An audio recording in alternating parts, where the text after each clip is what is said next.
Hello folks, let's talk about editing our corridors. So there's a few different ways you can use to edit a corridor. The first way is probably to go into the Prospector tab and find your corridor in the list. Right click on it and go into the Properties tab, and this will bring you up into where you can change the information, the name of the corridor, and your Parameters tab if you need to make any changes like swapping out the baseline or your vertical profile or change road assemblies. Whatever you can do, you click in there and make those edits.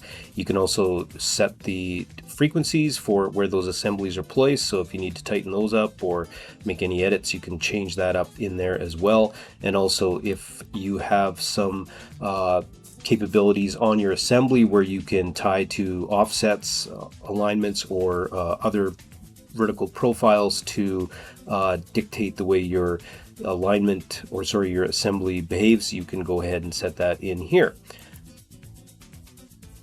The other way you can get into this properties box is by finding your alignment on your screen, just clicking it and right clicking, and then going into the corridor properties will bring you into the same box here.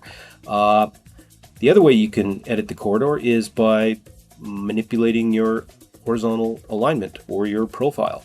So if you have a alignment that you have built and you need to make some changes to it, go ahead and click select. That'll select our alignment, and if I make any changes by clicking that endpoint there and moving it around, notice what happens as soon as I move that. My corridor says, hey, something's changed, I need to be rebuilt. So you can right click on the name of your corridor and go rebuild, and that'll update your corridor accordingly to the new position of that alignment. The same goes for the profile. So if you go ahead and take a look at your profile, I can go into a split view here, which might be easier to manipulate. So I'm just going to click my top view frame here, and I'm going to go into a split view temporarily, just so I can see my alignment, or sorry, my profile on one side and my alignment or my corridor on the other.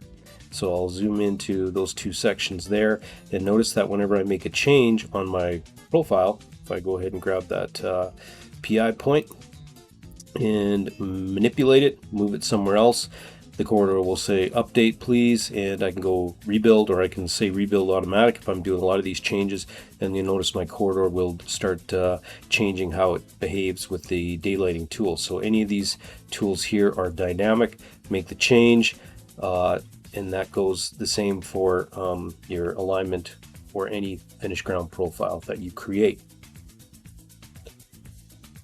And let's go back into a single view. And lastly, you can graphically pick it off the screen. So if you need to make some changes, you can go ahead and pick that corridor off your screen. Notice you got a little slider there, so you can move the corridor back and forth. You don't have to tie it exactly to the beginning and end stations of your alignment. You can pull that back a little bit. Your corridor will be rebuilt. You've got a little bit of the alignment left at the end there, and the same goes for the other end there too. So you can manipulate it graphically as well. So there's some ways that you can edit a corridor. Thanks for watching. Bye now.